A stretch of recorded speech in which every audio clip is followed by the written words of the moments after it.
एक दिन की बात है, मेरे मामा जी का फोन आया। उन्होंने कहा कि वह और मामी जी किसी काम के सिलसिले में शहर आ रहे हैं।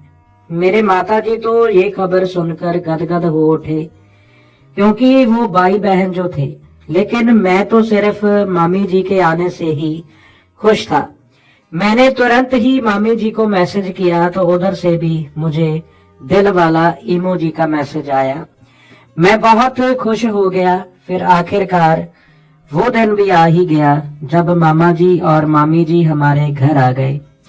मेरे मम्मी तो उन दोनों को देखकर बहुत ही खुश हुए, लेकिन मैं तो मामी जी को देखकर ही बहुत उत्साहित हो उठा था। सभी एक साथ बैठकर चाय नाश्ता कर रहे थे।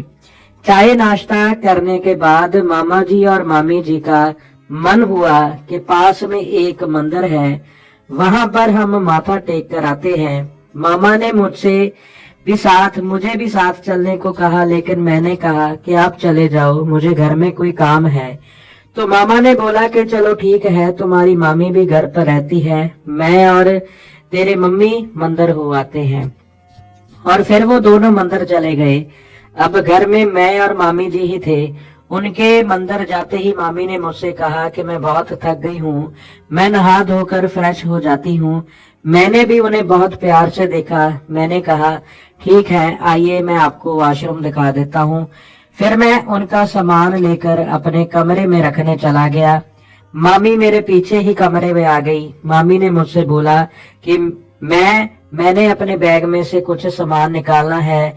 तो मैंने भी कहा मामी जी निकाल लीजिए जो भी सामान निकालना है। उसके बाद मैंने जल्दी से ही घर का मेन दरवाजे को अंदर से बंद कर दिया। फिर मैंने अपने कमरे का दरवाजा भी बंद कर लिया, ताकि अगर कोई अंदर आ भी जाए तो हमें संभलने का सही मौका मिल सके। फिर मैंने मामी को हग किया और उनकी तरफ बहुत प्यार से देखा।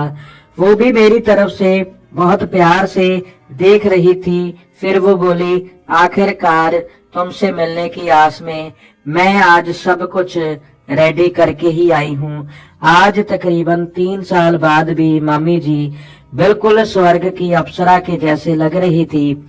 उसके बाद मामी नहाने चली गई और जब तक माता जी और मामा जी मंदिर से नहीं आए थे, तब तक हम ऐसे ही प्यार भरी बातें करते रहे। और फिर कुछ समय के बाद शाम को वो दोनों मंदिर से घर आ गए।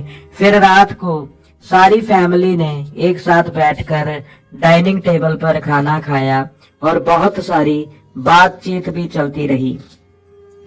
खाना खाने के बाद मामा जी ने कहा कि कल मुझे अपने काम के सिलसिले में अपने एक दोस्त को मिलने जाना है, तुम कल अपनी मामी को घुमा देना। मैंने कहा ठीक है मामा जी। मैंने फिर अपनी मम्मी से पूछा कि आप भी साथ चलो। तो वो बोली कि मुझे दोपहर में सोसाइटी की किसी मीटिंग के संबंध में सभी सदस्यों से मिलना है, मैं नहीं जा पाऊंगी, तुम ही अपनी मामी को लेकर शहर घुमा देना। मैंने भी कहा ठीक है। और फिर अगले दिन जब दोपहर में मामी जी और हम तैयार होने लगे और जब मामी जी तैयार होकर बाहर आई तो मैं तो उन्हें देखता ही रह गया। उन्होंने टाइट ब्लू जीन्स और टॉप पहना था और इन कपड़ों में वो बहुत ही गजब लग रही थी। आज पहली बार मैंने मामी को जीन्स और टॉप में देखा था। फिर मामी मेरी बाइक के पीछे बैठ गई और हम दोनों घूमने चले गए। रास्ते में मैंने जानबूझकर बाइक को गड्ढों में मारा था कि मामी मेरे से टच हो सके। और फिर हम ऐसे ही चलते चलते बहुत ही प्यार भरी बातें करते रहे। मैंने मामी को पूरा शहर में इधर उधर पर्यटन स्थलों पर घुमाया। उसके बाद मामी ने मुझसे कहा कि चलो हम दोनों साथ में ही कोई मूवी देखते हैं। तो मैंने भी कहा कि ठीक है मामी जी। फिर मैं उन्हें लेकर मॉल में चला गया और वहां पे एक बहुत ही रोमांटिक मूवी लगी हुई थी। हम दोनों वो मूवी देखने लगे तो हमें बहुत अच्छा लग रहा था। सारी मूवी के दौरान मैंने मामी जी का हाथ पकड़ कर रखा हुआ था। मामी जी ने भी अपना हाथ छुड़ाने की कोशिश नहीं की। मुझे तो बहुत ही मस्ती चढ़ रही थी। मूवी खत्म होने के बाद हम दोनों फिर से मॉल में एक साथ हाथ पकड़कर घूमने लगे। हमने कुछ शॉपिंग भी की। मैंने मामी जी के लिए 3 ड्रेसेस पसंद की। मामी ने भी मुझे कपड़े दिलाए। फिर कुछ समय के बाद मैंने मामी से कहा कि आप यहीं रुको, मैं अभी वॉशरूम फ्रेश होकर आता हूँ। ये मैंने बहाना बनाया था और मैं मामी जी के लिए कुछ स्पेशल ड्रेस खरीदने के लिए वेडिंग स्पेशल कॉर्नर में चला गया। वहां पर एक बहुत ही खूबसूरत लहंगा और चुनरी टंगा हुआ था। मुझे वो बहुत पसंद आया और मैंने वो मामी जी के लिए खरीद लिया और उसे पैक करवा लिया।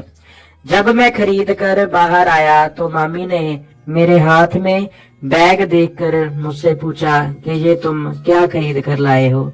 मैंने कहा कि ये मैंने कुछ स्पेशल लिया है, ये मैं आपको रूम में जाकर ही दिखाऊंगा।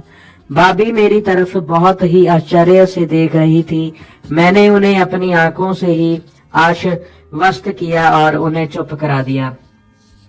फिर हम दोनों एक दूसरे का हाथ पकड़कर घूमते रहे। रेस्टोरेंट में हमने खाना भी खाया और फिर ऐसे ही घूमते रहे तो अचानक से ही बहुत तेज बारिश होने लगी।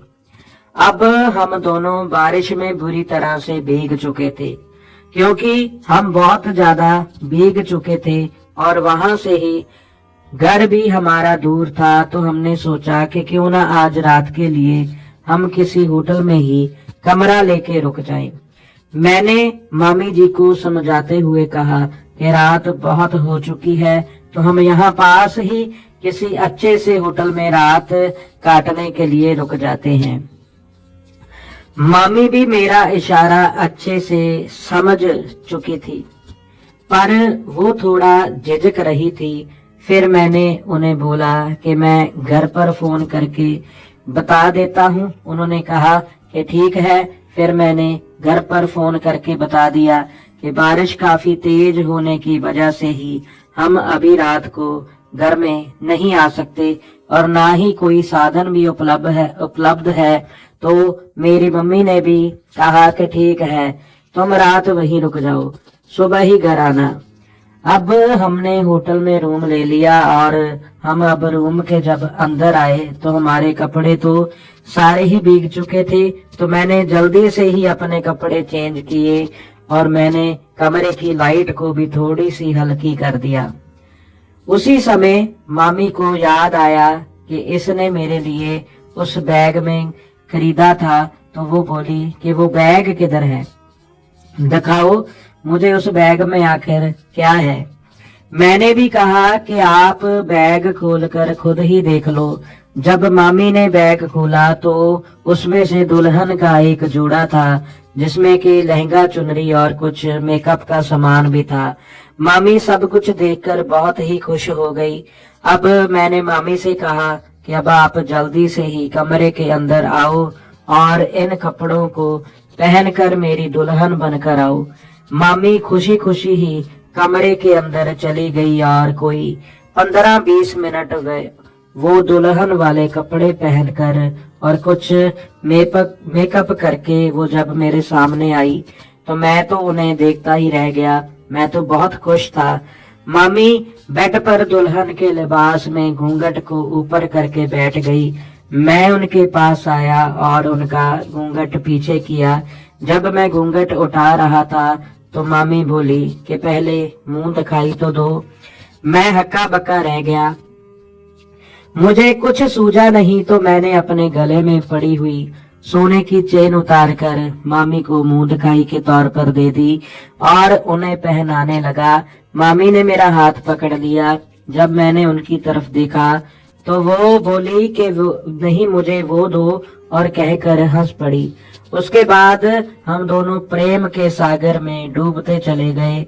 लगभग 40 मिनट तक हम ऐसे ही क्रिकेट खेलने के बाद हम कमरे से बाहर आ गए। मामी ने कहा कि आज बहुत दिनों के बाद सुकून मिला है, काश हम दोनों ऐसे ही प्यार के सागर में घूंटे लगाते रहते तो कितना अच्छा होता। उसके बाद जब सुबह हुई तो हम अपने घर लौट आए। तो दोस्तों, कैसी लगी आपको ये कहानी? ऐसी और भी रोमांचक कहानियां सुनने के लिए हमारी चैनल को जरूर सब्सक्राइब कीजिए।